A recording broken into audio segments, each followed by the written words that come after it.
नवव्या दिवशीही इराण युद्धात हल्ले आणि प्रतिहल्ले सुरूच. तेहरानमध्ये बॉम्ब वर्षाव, कित्येक शहरातल्या तेल डेपोंना बनवलं लक्ष्य.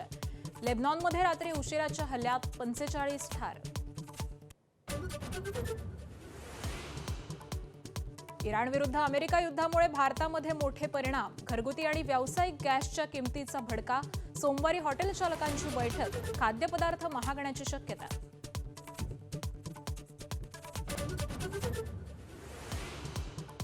इराण विरुद्ध अमेरिका युद्धाचा फटका वाहन चालकांनाही.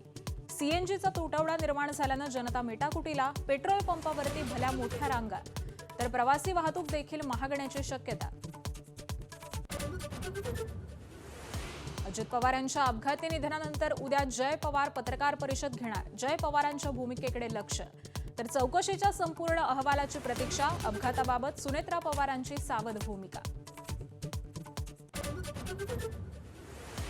पश्चिम बंगालमध्ये राष्ट्रपती द्रौपदी मुर्मूंच्या स्वागताकडे मुख्यमंत्री ममता बॅनर्जींची पाठ.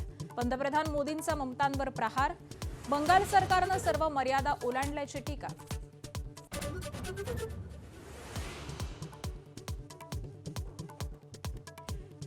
नितीश कुमारांचे पुत्र निशांत कुमार आज जेडीयूमध्ये प्रवेश करणार. निशांत कुमार विधान परिषदेवरती जाऊन उपमुख्यमंत्री होण्याची शक्यता.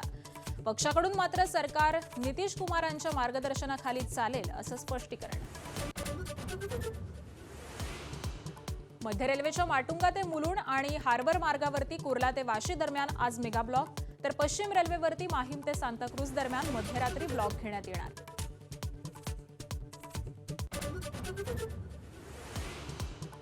जागतिक महिला दिनाच्या सर्व महिलांना एबीपी माझाच्या हार्दिक शुभेच्छा. 5 नवनिर्वाचित महापौरांसोबत विशेष कार्यक्रम. पहा दुपारी 12 वाजता.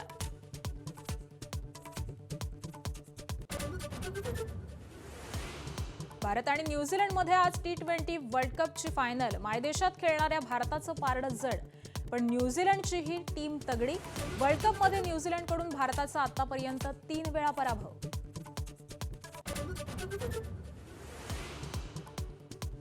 टीव्हीजेच्या प्रीमियर लीगमध्ये एबीपी न्यूज नेटवर्क अजिंक्य. न्यूज 18 नेटवर्कवरती 9 गडी राखून दणदणीत विजय. 18 वृत्त वाहिन्यांच्या संघांनी स्पर्धेमध्ये भाग घेतला होता.